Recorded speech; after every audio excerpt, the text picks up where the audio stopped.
trả du đi.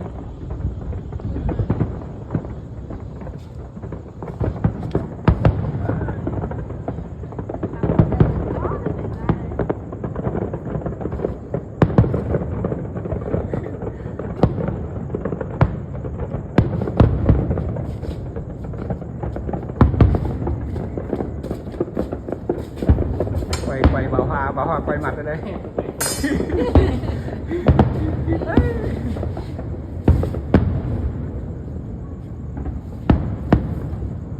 Rời rạc hết nhỉ?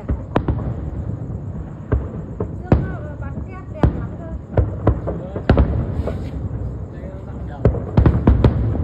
Đấy, xinh chưa? Chưa? Đấy.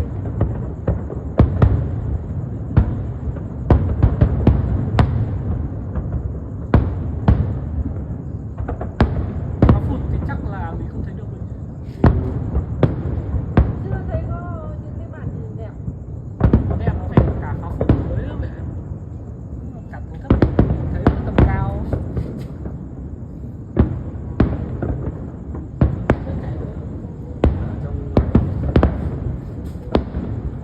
Bà Hòa quay mặt ở đây. Bác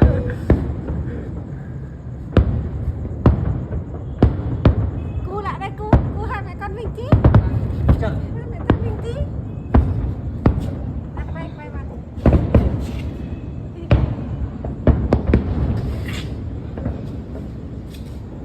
Chưa có cái đoạn tầm cao đẹp. Chưa có tầm cao đẹp. Chưa.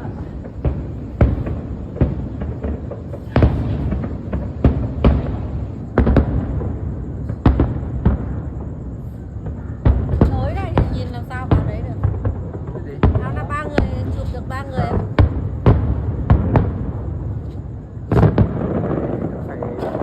Đấy. Đấy, cái này sáng này.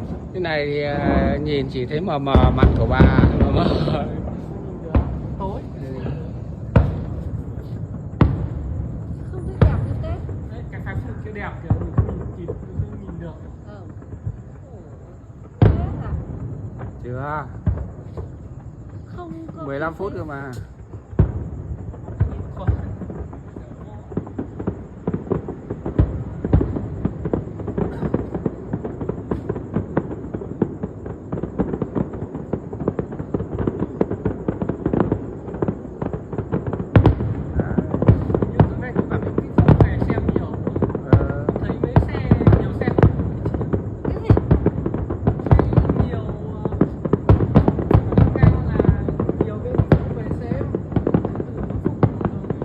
cái gì?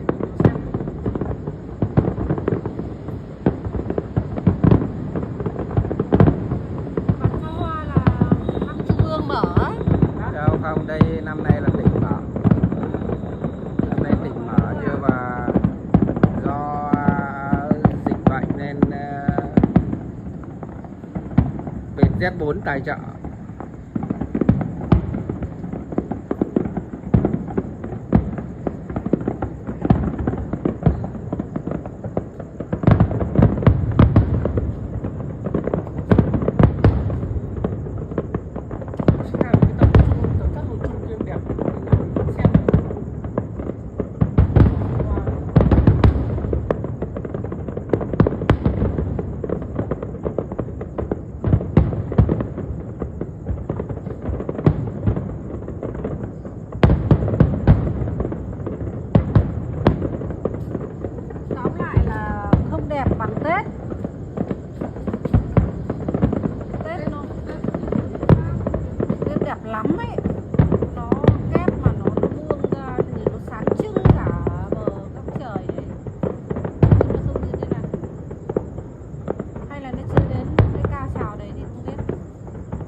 dồn dập một lúc bắt đầu mới hết.